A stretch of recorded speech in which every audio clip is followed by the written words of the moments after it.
Okay, well apparently some people out there have trouble covering a ball cake with roll fondant. So today I'm going to do a ball cake that's going to be a golf ball on a tee. So hopefully we can help you out here and help you figure out how to do this. So first I'm starting with a pound cake, something that's super firm. So this is pound cake. I've had it actually in the freezer too because I like it super firm when I cover it. This is just the ball pan. It's like the sports ball pan. So I baked 2 of these. Just level the top off before you take it out of the pan, and then you've got your 2 pieces there. Again, it's a pound cake, very firm. The next thing I want, I need 2 cardboards here. One of these cardboards, this is going to sit on top of the golf tee, which you'll see in a few minutes, but I want the cake to actually sit on that. And then the other thing is going to be, this is a board, just a support board for in here, so that not all this weight, when this actually comes to room temperature, doesn't just kind of sink down onto this cake here. So as you can see, this board's actually going to be a little big, so I just want to take this and I'm just going to trim it. So this was a 6-inch board. These cakes are about 6 inches, but usually after you bake them, they're a little bit less. And so just kind of make it like this, like so, and like that. Okay, so that will go in the middle here, and to support this, doesn't really matter what I want to be the top. What I'm going to do is put some dowels in here, and I'll put one here, and then just mark it with my thumb, the top of it, and then I will take the PVC pipe cutters and just cut, and I just need 4 dowels that are about that height.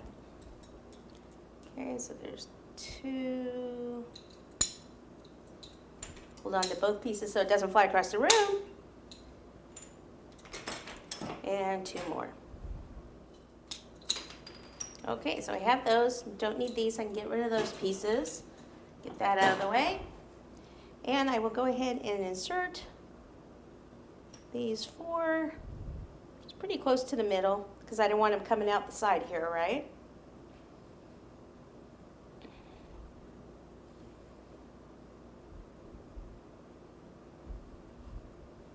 And I'm just going to take a little bit of buttercream, place it over the top here,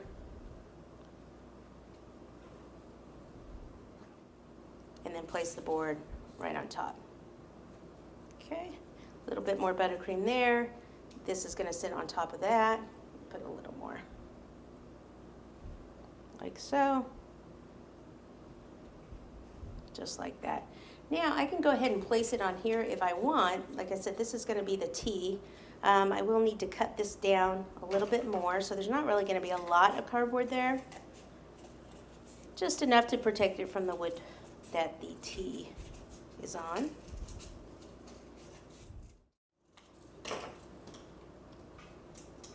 And something like that's probably going to be good.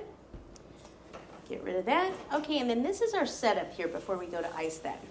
This is just a wood board.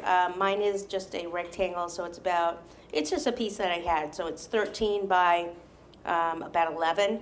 Like I said, it was just already cut in this size. You could do a round cake, you could do a bigger, or a round board, or you can do a larger oblong board. And if you need more cake, you can actually place a cake over the top of this and then make a longer golf tee, and then have the ball cake up here, and then have a sheet cake down here or something for the greenery.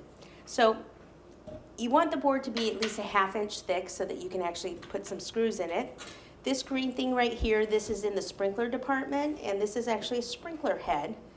It usually has a little centerpiece in here that's gold. You just take that out and then just screw 2 screws in here through the board, and then that's set. Then the next thing you need is a sprinkler riser, so same department. They come in different heights. This one right here is a 6-inch riser. So get a 6-inch riser. If you can only find one that's higher, you can actually cut it down with the PVC pipe cutter. So this actually will screw in, and you want to make sure you screw it in pretty darn tight.